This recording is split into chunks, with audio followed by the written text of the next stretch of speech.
Bengaluru bulls और रणधीर सिंह सहरावत ये दोनों नाम प्रो कबड्डी लीग में एक दूसरे के साथ जुड़े हुए थे, लेकिन अब ये सफर खत्म हो चुका है। 11 साल तक बेंगलुरु बुल्स की कमांड संभालने के बाद रणधीर सिंह सहरावत को हटा दिया गया है और उनकी जगह बीसी रमेश को हेड कोच बना दिया गया है। लेकिन आखिर ऐसा क्यों हुआ? चलिए इस कहानी को समझते हैं।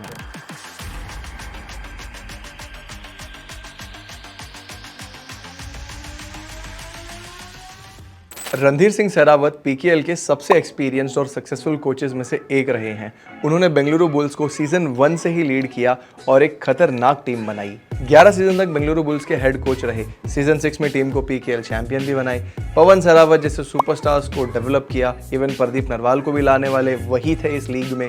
रणधीर सर सिर्फ एक कोच नहीं है, एक फाइटर थे। उनका अग्रेसिव कोचिंग स्टाइल और प्लेयर्स के साथ बॉन्डिंग काफी स्ट्रांग था। लेकिन हर कहानी में एक ट्विस्ट होता है। सीजन 11 में बेंगलुरु बुल्स के फैंस के लिए सब कुछ गलत हो गया। सिर्फ 2 मैचेस जीते, 14 हारे और पॉइंट्स टेबल में सबसे नीचे फिनिश किया। ये पीकेएल हिस्ट्री में बेंगलुरु बुल्स का सबसे खराब सीजन था। टोटल 22 मैच खेलने के बाद आप 2 जीते हो, 14 हारे हो, कुछ टाई। टीम का डिफेंस और रेडिंग दोनों फेल रहे। रणधीर सर की स्ट्रैटेजी काम ही नहीं कर रही थी। नए प्लेयर्स प्रॉपर्ली डेवलप हो ही नहीं रहे थे। बट कहीं ना कहीं टीम मैट पर लैक जरूर कर रही थी।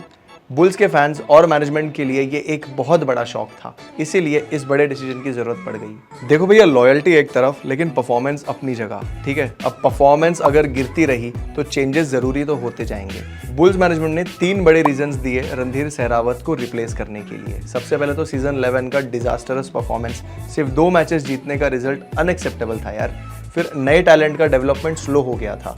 टीम नए सुपरस्टार्स क्रिएट ही नहीं कर पा रही थी जैसे उन लोगों ने पिछले सीजन्स में किया है। स्ट्रैटेजी कहीं ना कहीं जो थी वो आउटडेट हो रही थी।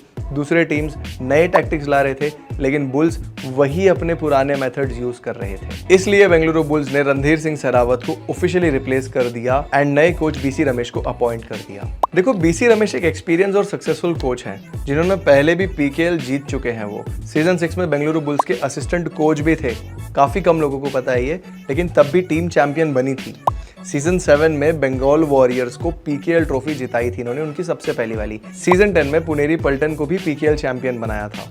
बुल्स के फैंस के लिए ये एक नई शुरुआत हो सकती है। बीसी रमेश का एक्सपीरियंस और नए टैक्टिक्स शायद बेंगलुरु बुल्स को वापस टॉप पर ले आए। रणधीर सिंह सहरावत का बेंगलुरु बुल्स के साथ सफर खत्म हो चुका है, लेकिन उनकी लीगेसी कभी खत्म नहीं होगी। लेकिन क्या बीसी रमेश बुल्स को वापस चैंपियन बना सकेंगे? आपका क्या कहना है? क्या बीसी रमेश सही चॉइस है बुल्स के लिए, या कहीं ना कहीं बुल्स की मैनेजमेंट ने कोई गलत डिसीजन लिया है?